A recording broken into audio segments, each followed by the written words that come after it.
Hey, hi! Welcome to Someone Else's Movie, the original podcast where an actor, writer, director, or nebulous industry figure gives a little love to a movie they didn't make. I'm Norm Wilner, senior film writer for Now Magazine, and this is the other thing I do. My guest this week is Sergio Navarretta, a filmmaker whose features include Looking for Angelina and The Colossal Failure of the Modern Relationship, starring friend of the show Enrico Colantoni. His newest film, The Cuban, stars Louis Gossett Jr. as an elderly musician who has a profound impact on the life of his new personal support worker, played by Ana Goya. After premiering last month at the Lavazza Drive-In Film Festival, The Cuban is now playing in theaters across the US and drive-ins around Canada. Tonight, Tuesday, August 11th, it's screening at the Sunset Drive-In in Barrie, Ontario. Maybe check it out. Sergio picked La Dolce Vita, Federico Fellini's 1960s smash about a disaffected writer named Marcello, played by Marcello Mastroianni, who spends a week palling around with Rome's most talented and beautiful artists, only to find that all the glamour in Europe can't give substance to a shallow, empty celebrity culture. And while the film was intended as a critique of post-war European decadence, audiences embraced that decadence, turning La Dolce Vita into an international sensation and sparking a new obsession with all things Italian. Which sort of proves Fellini's point, I think. This is Someone Else's Movie. Being of Italian heritage, I like to go for the high drama, and I was mortified after I had suggested it. I said, I'm going to be with Norm Wilner talking about La Dolce Vita, which university courses have been based on. It's like one of the most complex, iconic films of all time. It's like I was kicking myself saying, damn it, why didn't I choose Rocky or Reservoir Dogs or Serpico? And I just realized that, it's my same approach to making movies. I really like challenging myself and digging deep into why I do things or why I'm attracted to certain things. And that film for me changed my life. I had like a spiritual experience watching it. It sort of encompasses everything that I am and who I am today because of the way that I was brought up. So my parents dragged me to all these schlocky Italian films when I was a kid, and Italian was my first language. And anytime we would watch a Hollywood movie by accident or even on purpose, my parents would roll their eyes and say, of course it has a happy ending. That's Hollywood. That's not real life. So that shaped my worldview. And so, obviously I grew up watching, a lot of neorealistic films, and La Dolce Vita was sort of at the tail end of that whole, what the war did to Italy was obviously devastating and just plummeted the country and just caused, not just Italy, but like the whole world. But most, I can only speak to personal experiences and stories that I heard through relatives. And I think neorealism really was a direct reflection. It was a social commentary on what was happening. And it was, kind of how artists expressed themselves and kind of took aim at the social political systems and even religion, and then leading to 1960, I think Fellini was sort of maybe tired of neorealism. It's sort of like he reinvented it with that movie. He made it more fantastical, more glamorous, but I think, for effect. I think he was pointing to some very important themes that are relevant today.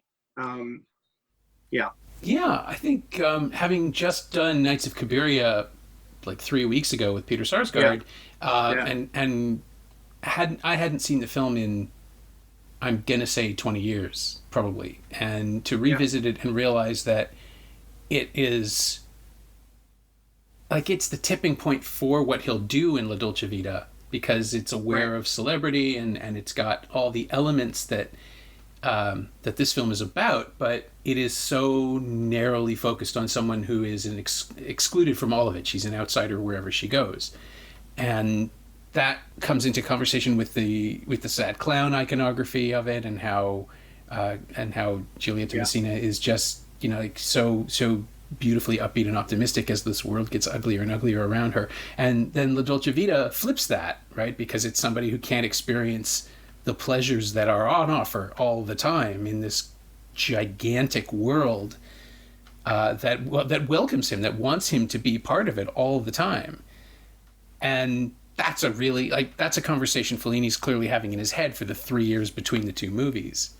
100%. And then he chooses to do it in a fantastical way, because that's in itself, that's the precursor to 8.5, right? Like, this is Mhm. such an important film in his artistic evolution.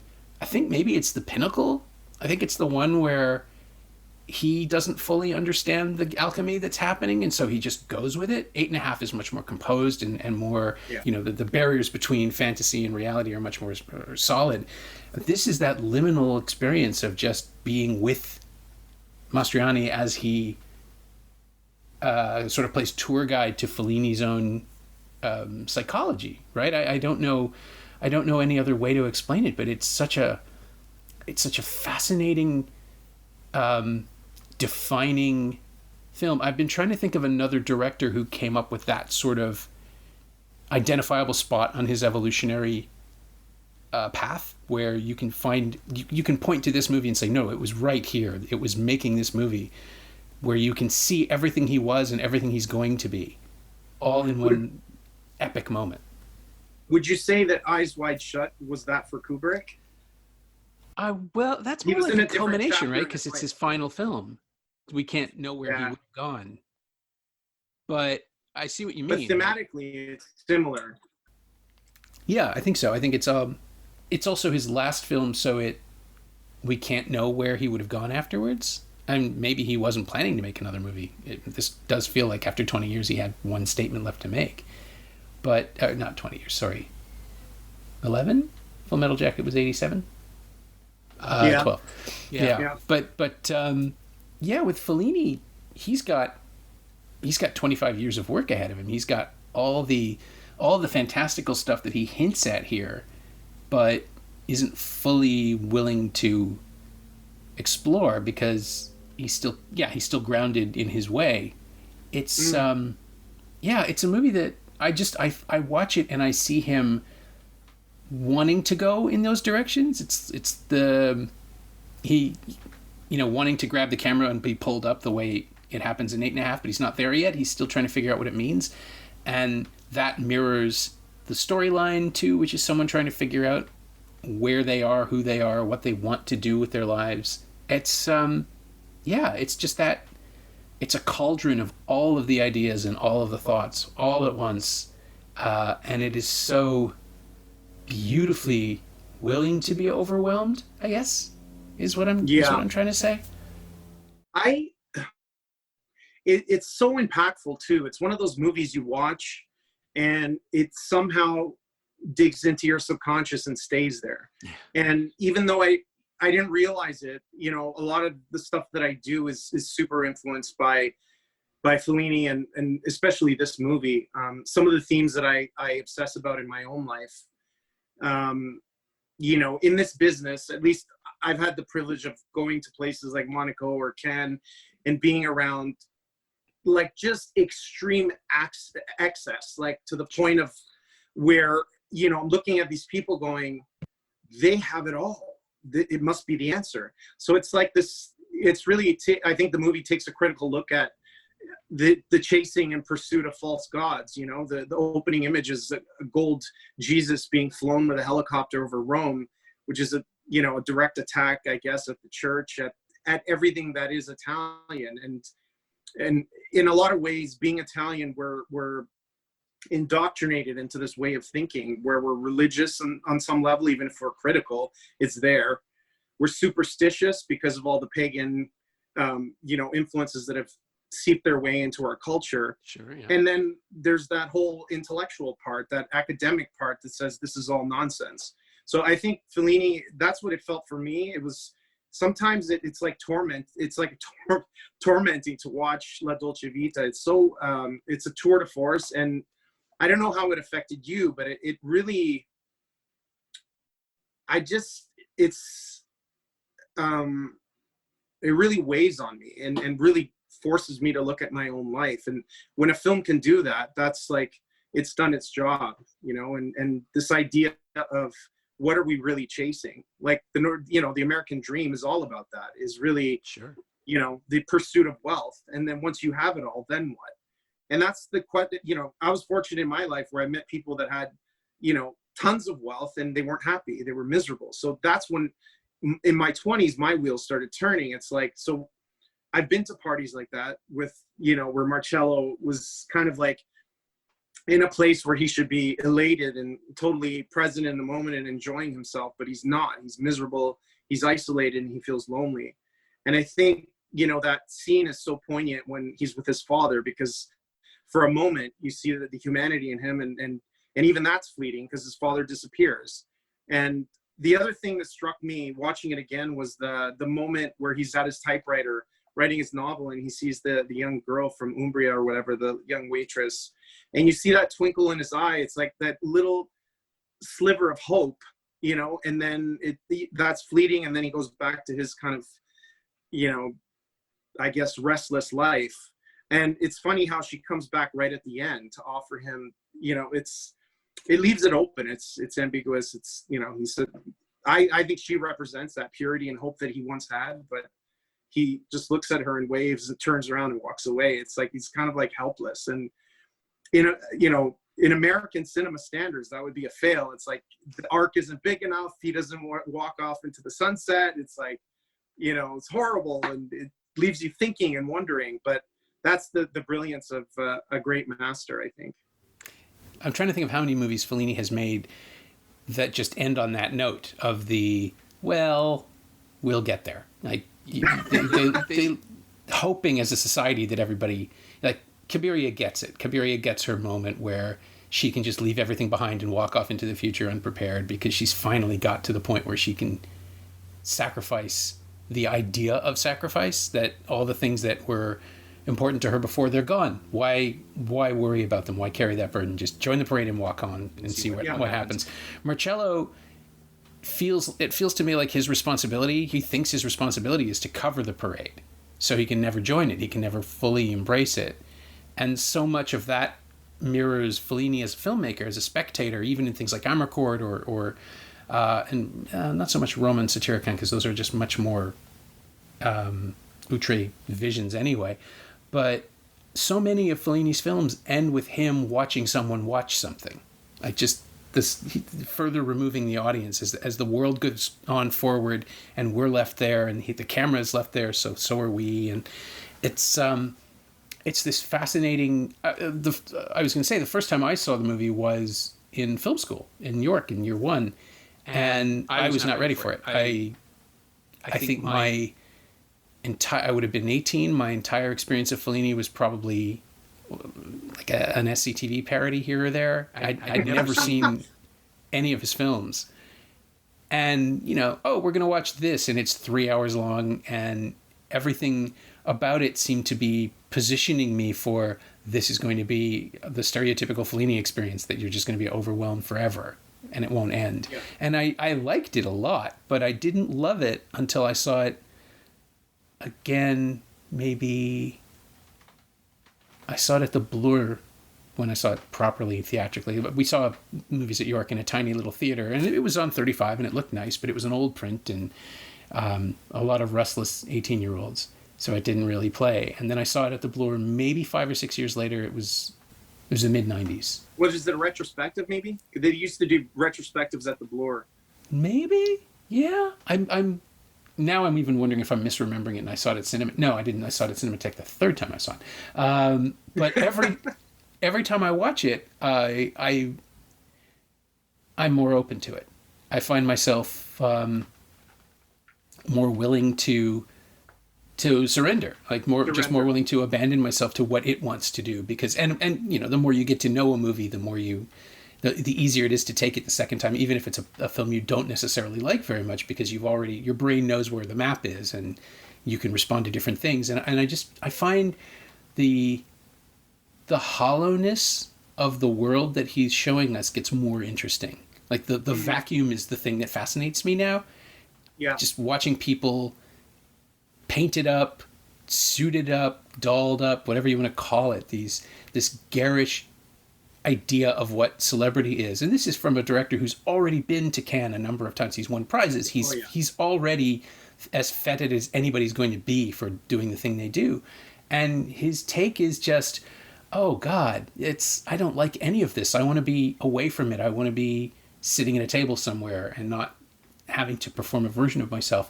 And this, like, this last viewing just, it felt shattering. And I just don't know what changed about me in the, I'm going to guess 10 years since I last watched it, maybe 12 or 13 even.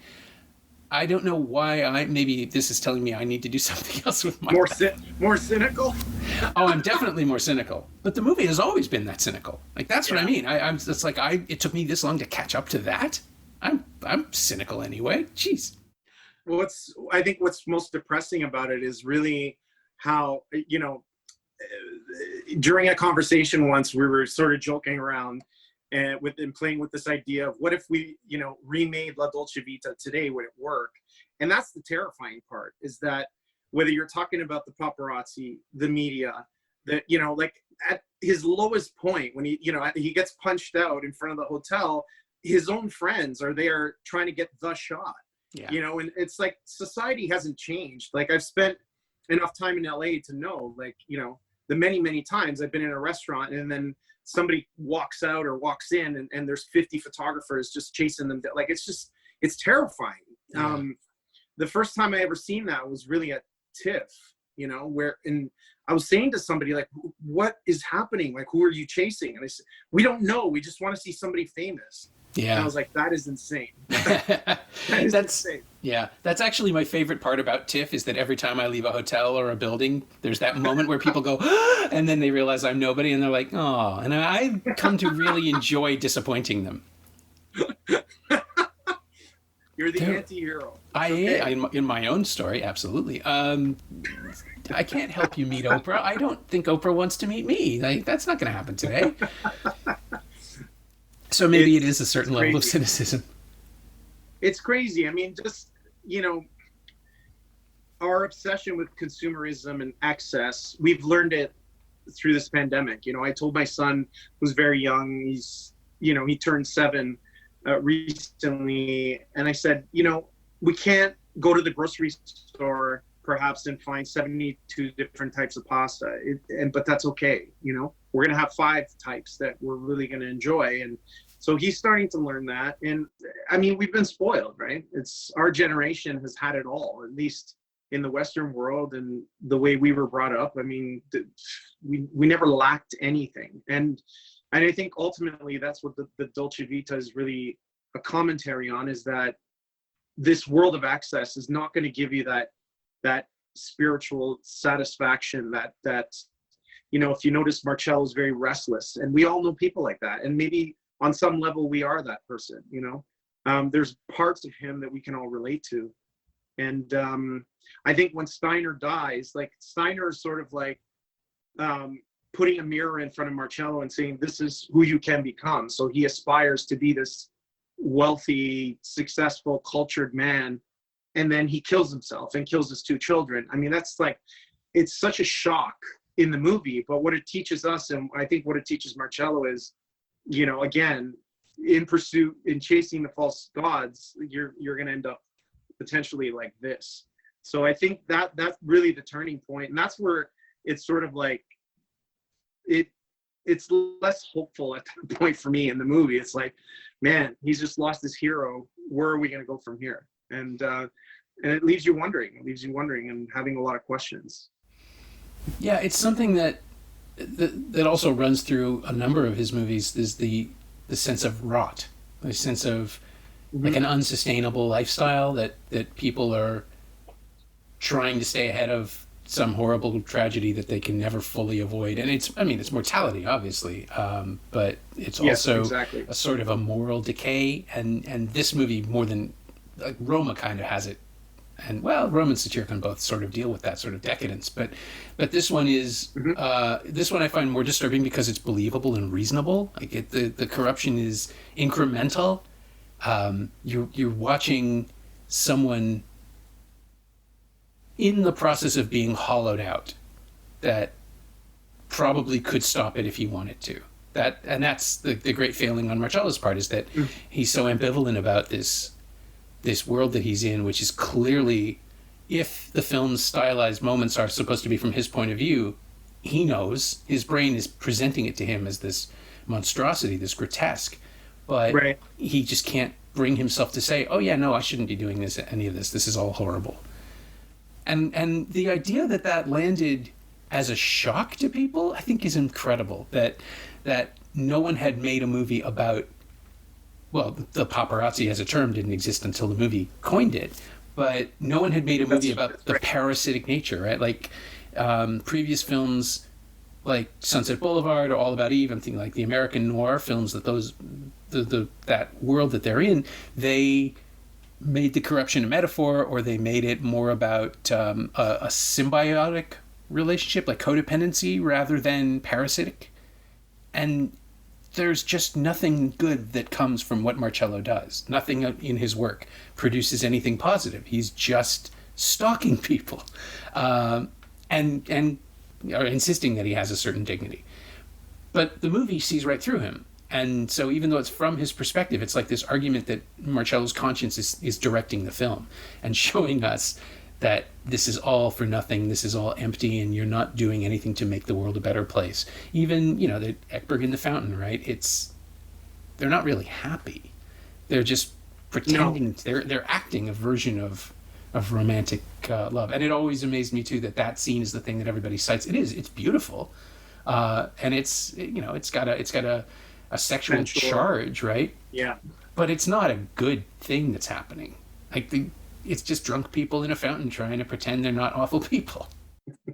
I may be a little harsh here. Yeah, but he's also obsessed with the image of who she is. But if you notice, as soon as she starts howling and playing with the cat, he's sort of like rolling his eyes like, you just killed this fantasy for me, and I just found that really interesting, because we're all in the presence of people that we've admired our whole lives. We've all met stars, and, there's always that moment of, that disappointment that they don't really live up to your expectation. And I think he preferred to kind of experience the fantasy of the Sylvia character, as opposed to the real actress who really didn't have much to offer, and beyond her beauty, I guess. Yeah. Well, and the inherent the inherent irony in that, of course, is that as an image maker, he's the one responsible for people thinking that she is that person.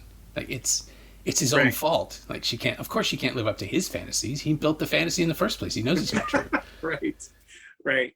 There's a lot of ironies. That's the thing. It's in Italian culture, even La Dolce Vita. I mean, we use it sarcastically. Like, say Norm's doing well and, oh, new car, it must be nice, La Dolce Vita, like it's, yeah. And I just thought about this recently too, how Rome has been through it once, like the fall of the Roman Empire. Maybe on some levels, it's such an ancient culture and society and city that maybe Fellini was just saying, like, this could happen again. Don't be so arrogant. And let's make sure we have our values. And, he was a very thoughtful person. And I sometimes wonder myself, was he spiritual? Did he believe in God? What guided his life? And a lot of these films really, I guess, are a reflection of that turmoil and conscious things that he was dealing with his own demons, I guess, and putting it on film. Yeah. I think there is some sense, I mean, with all of his run-ins with the Catholic Church, I don't know that he would identify himself as a Catholic, but he was a better Catholic than a lot of the people who were professionally Catholic at the time, certainly. Right. And if you see this film as an exploration of temptation and what it takes to resist it, and whether or not Marcello is resisting it is its own question, and I don't know. I think he thinks he is, but he probably isn't.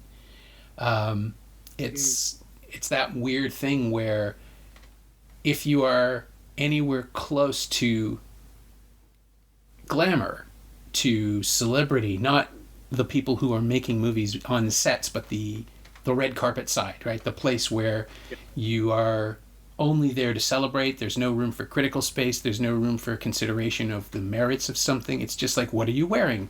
And I bet it was great that everybody got together and you all had fun. You were like a family. Like, we've all been in those situations where the talking points are the only thing that exists, and the camera goes on, and I can't watch red carpets for the Oscars or the Emmys, although now apparently people are starting to push back and it's making it better, but I can't abide the simpering on the journalist side. It's incredibly unprofessional. I've I mean, it's not unprofessional, right? That's what they're there to do professionally. And those guys, the pack journalists who roll around in Rome in the film, but I've seen it in Los Angeles, I've seen it in New York, where I've been just as part of my own work, I've been to a premiere or to, I don't go to the parties. I find them all just so creepy, and I also know I don't belong there, and everybody knows I don't belong there, which is fine. It's not false humility. I don't look like I belong in a movie set, which is totally fine. That's how movies work. But I was in New York in '95. I did 5 junkets in a week. It was like a first week of December Christmas release run through, and one of them, the only one that played to a crowd. Usually at junkets you see stuff in screening rooms, and then you roll into the interviews the next day. We saw 12 Monkeys. I think it was the Gotham Theater. Is that what it was called? On the Upper East Side. And it was the premiere. It was the world premiere. And for whatever reason, I somehow ended up on the red carpet 3 feet behind Bruce Willis. And this was in 1995 when Bruce Willis was basically, like one of the giant A-list. I mean, he was huge. And I'm there because I did this whole trip so I could meet Terry Gilliam, so that was fun. But I somehow ended up 3 feet behind Bruce Willis on the way into a movie theater, through the red carpet, through the paparazzi, and they were yelling the vilest shit at him to get him to react. Demi's a whore, stuff like that. No way. That's a verbatim. Wow. Somebody. Well, it's my podcast. I can swear if I want to. Somebody actually said, "I fucked Demi," just to see what he would do, and he was fine. He was like he shut himself off and he walked through and he smiled and he squinted and he did everything right. And I've never been in a place where, and there's 1,000 people on the street cheering. This is a huge event. There's the footlights. It's like, imagine a movie premiere in a movie. That's what this was. Yeah. And somehow a normal, ordinary human being, even if he is a movie star, has to walk through that and endure that for however many seconds it takes. And I was sort of drafting on it, and there was so much energy and tension and rage, like they were going to come out and grab him at any second. And now they won't, because that's not what ever happens, but it was horrifying. And that's 35 years after La Dolce Vita, and it's just, that's the rot. Like, the movie La Dolce Vita is telling me what I'm going to experience in 1995. And that was... it. Yeah, 100%. Or it just draws the line for you. Yeah. And it's weird that I didn't respond to that either the first time I saw it, because you're a kid and you have no experience of the world and you don't know what the industry does to people. I guess I'm just making excuses for my own ignorance here, but it was the late 80s. We didn't have the internet wasn't around to make everybody even worse. It is now. You can watch this movie and just think it's a celebration of that profession, because everybody is pretty nice. And they're all the malevolence is underneath. Nobody is outwardly horrible. But the whole thing they're doing is a cancer cell, and it's only going to get worse. It is, and it's dehumanizing. Even criticism has changed, like it's not an art form anymore, or constructive. It's taken the human out of the equation, which is horrible. And it's all for the almighty dollar. I mean, it's like news stations need to sell 30-second ads and toilet paper and whatever. And if it means dehumanizing somebody and ruining their life, so be it. I mean, it's business, right? And I never saw that in Italy, actually. Like I spent quite a bit of time with Giancarlo Giannini, and we'd be in Rome at a cafe, and people would sort of look and maybe say, "Maestro, I love your work," or whatever. And he'd go, "Yeah, thank you." But he lives among the people. He lives in Rome, and he's just like a part of society, and there's a reverence and respect, but not this like, if you're having an affair, I want to expose it so that I can get the shot and make that money. Like, it's crude. And I'm glad that Fellini pointed, shined a spotlight on that and really made a commentary on how, whether it's religion, whether it's parts of this business or whatever, it's really, at what cost are we in pursuit of the almighty dollar? Like, it's like, And I think Yeah. that's the image of the gold Jesus flying over Rome. That's what that's about. It's just really like, or the scene where they're waiting for the miracle. It's the same sort of thing. It looked like a film set. Like there was an Yeah. entire production around these kids and the family and this miracle, and it's insane. Yeah. And they're going through something really profound themselves because they need the miracle. Like that's the complete removal of human emotion. Yeah. I mean, if you break up a marriage, if you report on the breakup of a marriage, then maybe the kids find out. Like there's always this awful human cost to stuff that's accepted and waved off now. Like the present day argument is, you shouldn't have gone into politics in the first place. It's like, yeah, that's true, but the kids didn't get the job. They didn't ask for that. The royals.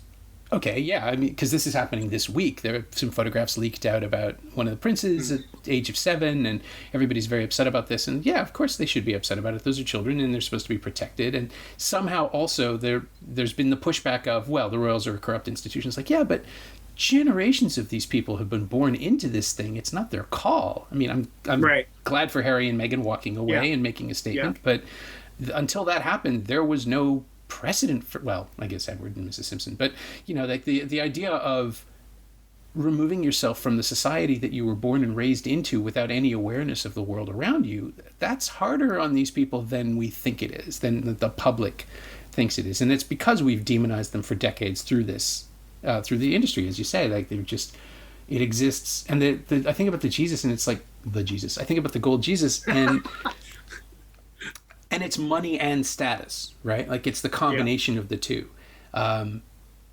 Marcello may not be making the most money doing this, but he is well compensated, but he also gets to live in the world and have a little of that reflected glory. The church and the miracle are coming from two very separate places, but they're still tied up, right, in the religious awe that drives Catholicism. There's the systems are designed to keep people chasing the shiny thing, and you spend 2 hours and 45 minutes hoping Marcello realizes that that's not what he has to do anymore, or that the option is there to walk away. Well, I always found it odd as a kid to be in church and then they go around with a basket, collecting money. It wasn't a criticism. I would ask my parents, why are they doing that? Like, I'm here to reflect on my life, to pray for us, my family, and whatever, and meditate, and I'm getting this plate shoved in my face. So and then of course my dad was a communist, so he hated the church. So that's kind of how I grew up, listening to those kinds of conversations. But going back to your point about the paparazzi, a more, I guess, recent experience that we all felt so viscerally was Lady Diana, when she was being chased down by those photographers, and we still don't know exactly how she died. I mean, it was a tragic car accident. What provoked it, who knows? But it's just amazing how nothing has changed. Like, it's just, you can make La Dolce Vita today and it would be totally relevant and timeless. Yeah. I wonder if there is a modern analog, a way to do it in the present day, to account for the internet, to account for, 24-hour news coverage and all that stuff. I'm always fascinated by the possibilities in that sort of thing, because you would open up a whole different box, but the core of it would still be the same. I mean, I assume it would have to be. And every now and then people try, but it's always a reference to 8.5 instead of La Dolce Vita somehow. Like they always end up confusing the two and making the film about the filmmaker, about the talent, rather than the journalist. Yeah. I guess it's because the people making the movie are more likely to identify with the talent. Exactly. Well, I mean, I don't know how self-aware Fellini was. I think he was, in a lot of interviews I heard, he would get irritated when he had to explain or describe, his intention of, why did Steiner die, and what does this mean? And, on some level, I think he was speaking from his subconscious. Oh yeah, I would say that. The fact that he had to explain it afterwards, I mean, the work kind of obviously speaks for itself. But I wonder why this film has had such an impact on so many people and so many filmmakers, and people are studying it, writing books about it, doing courses on it. Like, I wonder if that was even his intention, and if some of the analysis are even, what Fellini had in mind, or if it's just like, an academic construct or interpretation that had nothing to do with Fellini. I don't know. Yeah, like it seems like there's a whole industry around it. It is kind of. I mean, you can make this argument about almost any movie that doesn't make a direct statement that works in an abstract form. But this film, more than any of his other movies, I would say, like it's the Rorschach test. It's what do you take away from it, and that's the only valid impression. But it's also what Fellini is saying about you in the experience you have of watching his film. Your response defines how he would regard you in a strange way, and not the film, but the filmmaker. It just feels like he is leveling a withering judgment against the world that he is hailed in as a master already, and he's over it. Like he just doesn't he doesn't care what you think of the film, right? Like the movie doesn't care what you think about it. It's never going to change. It's fixed in time and space. But the statement of the movie is, look, there's a way out, take it or don't. I can't help you. Like the movie can't tell you how to feel any more than you already do. You bring in your own baggage, and I think that's obviously a really convoluted argument for what all cinema does. The movies never change, we change, and so our view's different every time. But in this case, like this is the one film of Fellini's where I just find out radically reinterpreting it every time, because I have curdled like my own take on the industry. Or the industry's getting worse, and it's got nothing to do with me, and I'm just seeing it and reflecting it back. Just observing it. Yeah. Well, an American journalist made the mistake of asking Fellini, as Marcello walks away in the final scene, they find his beast on the sand, and he, it looks like there's a glimmer of hope, but does he change? And Fellini's like, you missed it doesn't matter if he changes. It matters if you've changed. If it provokes some kind of thought or stimulates conversation afterwards at the cafe or the bar that you go after you've seen the movie, that's what's important, I absolutely agree with whereas that. Here we're obsessed with, Save the Cat and Pet the Dog and all these sort of screenwriting books that we've all read that point to this idea of like you have to have a huge arc where a character starts here and ends here, and it has to be a clear, and I just, man, that's so hard to, that's not life. I mean, our days don't end that way. Our lives generally don't end that way. I mean, we try to change and be better, but do we? It's. Yeah, my favorite films are the ones that end on a beat of hope, on the possibility of happiness. Right. And then your empathy takes over, and that's when you stop the movie, because we can fill in the blanks. We just have to hope that it works out that way.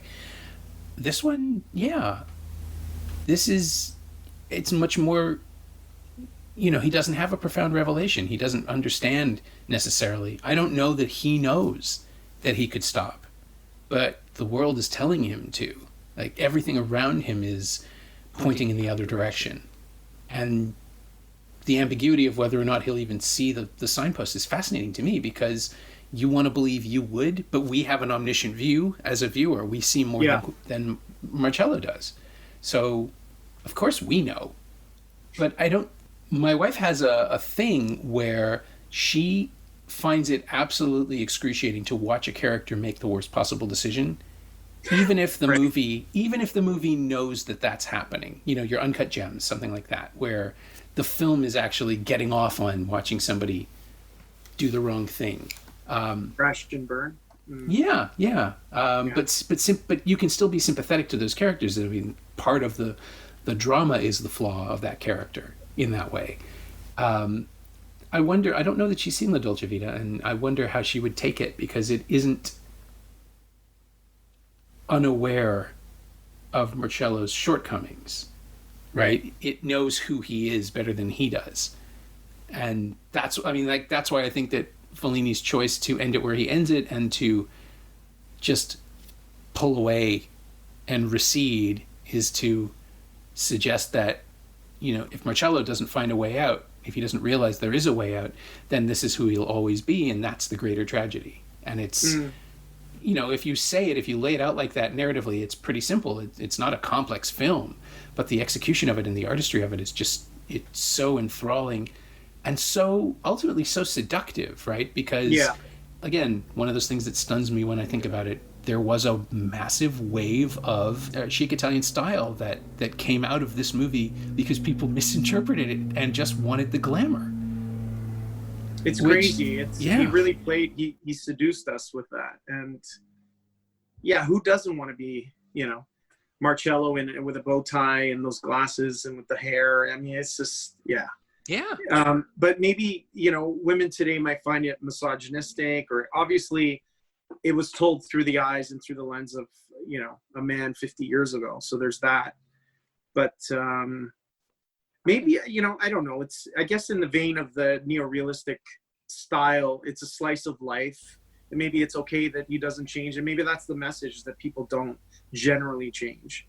And I could see it in Italy. I mean, just people will sit at a cafe for 3 hours smoking a cigarette, having an espresso, and read. Like, life goes by and nothing really changes, whereas we're in this frenetic, I'm in it too, and when I go to Italy, it takes me a month to get into their rhythms of how life is just so slow, and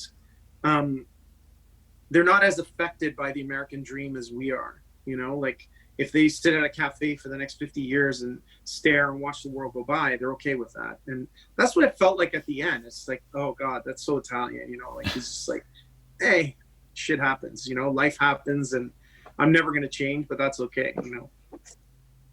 Yeah, if he does change, it will be incremental. He might just be a little more courteous, a little nicer to people, or just a little more aware.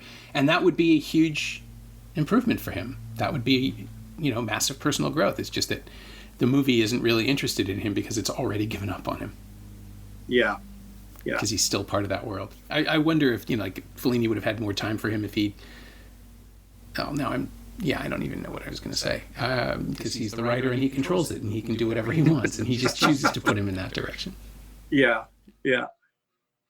Well, I don't know. Like, what I had just the great luck and pleasure of meeting the Kubrick family, and Jan Harlan and I became friends. So we talked a lot about things and his movies and his career and his life. And I said, was he hopeful? Because I watched Clockwork Orange, and it's just like, oh my God, it's like, it really shows that innate dark side. Like you were saying earlier about your wife not liking to see a character just make bad choices and crash and burn. But yet, if there's an accident at the side of the road, we all look, or if there's, there's MMA fighting where there's two guys in a cage kneeing each other in the face to the point where they're bleeding and unconscious. Like, I just think maybe there's an innate kind of dark side to us all.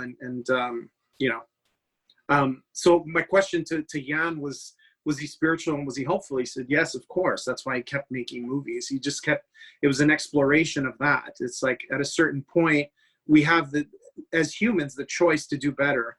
And whether we, make that choice or not, I think that's what makes interesting drama and interesting entertainment ultimately. Yeah. It's the constant challenge, right? To be optimistic and hopeful, to want things to go well even when we're pretty sure they're not going to, spiritually or otherwise. Some of that's cultural too, right? Yeah, I suppose. I was raised Jewish, so we have the hope for the best, expect the worst, and figure out that, it's just not going to happen anyway. It's the same. Yeah. And, or don't have too high expectations. You don't want to be disappointed. Yeah, all that kind of stuff. Though. Pessimists are only ever confirmed happy or surprised. That's the arc. That's the range of options available.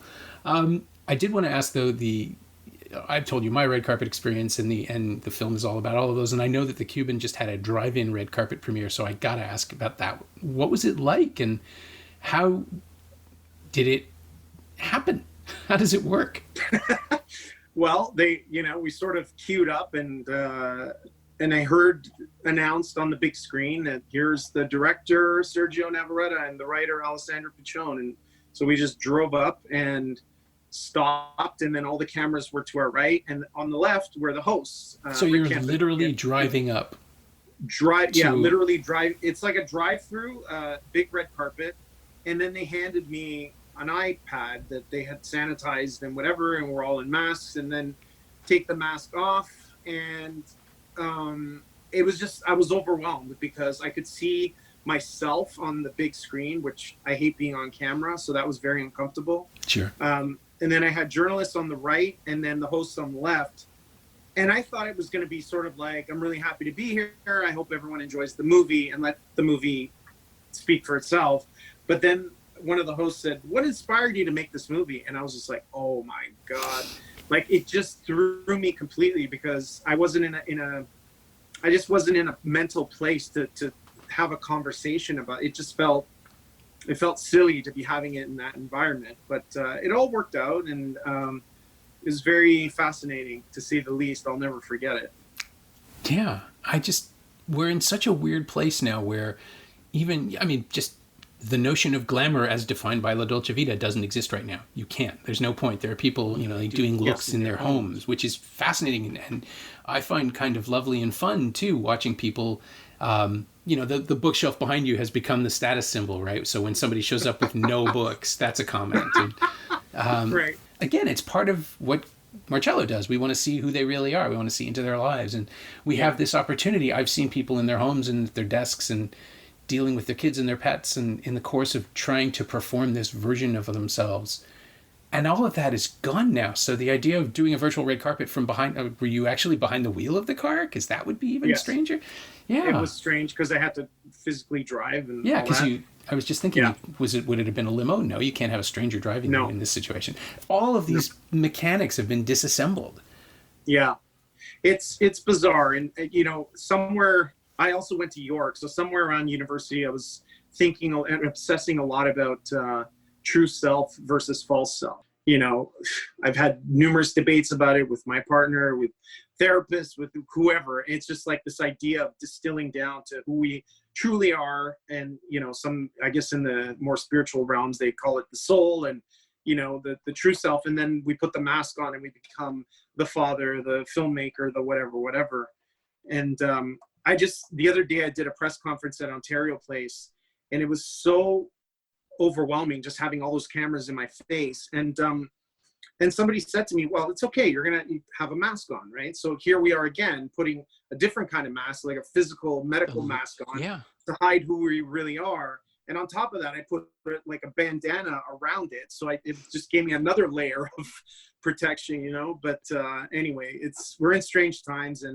But this whole idea of true self versus false self, for me, was the core message that I connected to in La Dolce Vita. And really, it forced me to kind of do some soul searching and distill or process what happens in the film industry. So right now I'm on a kind of a virtual press tour promoting the movie. Mm-hmm. And you want to make sure that doesn't affect you in a way that ends up staying, where it's like you get a good review, you have a high, and everyone's patting you on the back, oh, great job. You get a bad review and it's like, oh, I'm doomed, I'll never work again. Like it's so extreme, and it plays with your emotions. And so anyways, it's all part of growth, and the older you get, the easier it gets, I guess. And to your earlier point about Bruce Willis, I think eventually you just do this and you just focus on, you stay in your lane, right? Yeah, you as best you can.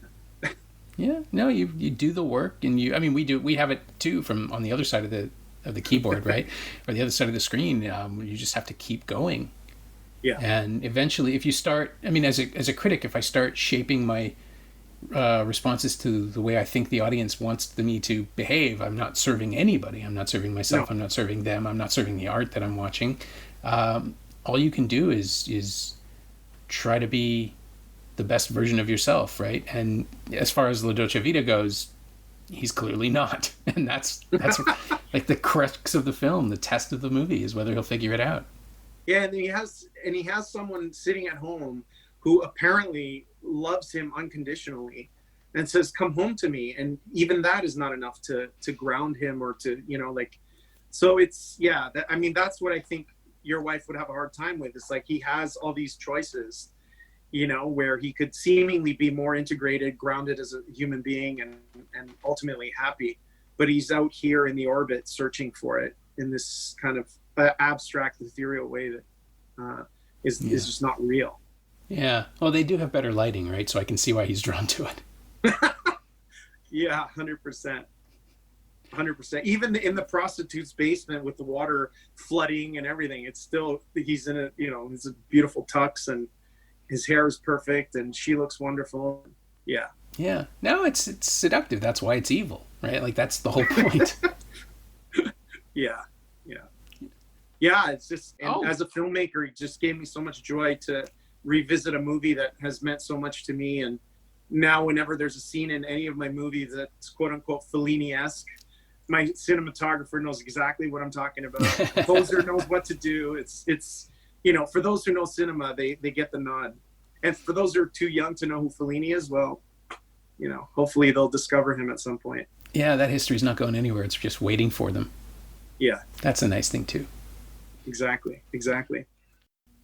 My thanks to Sergio Navarretta, whose new film The Cuban is screening at the Sunset Drive-In in Barrie, Ontario tonight, Tuesday, August 11th, and at the Starlight Drive-In in Stony Creek next Tuesday, August 18th. You can find future screening information at thecubanmovie.com. Thanks also to Suzanne Sheridan. She knows what she did. Also, I forgot The Bad and the Beautiful predates La Dolce Vita by like a decade, so there was a sort of awareness that celebrity doesn't guarantee contentment, but Fellini's film does feel like the more considered statement.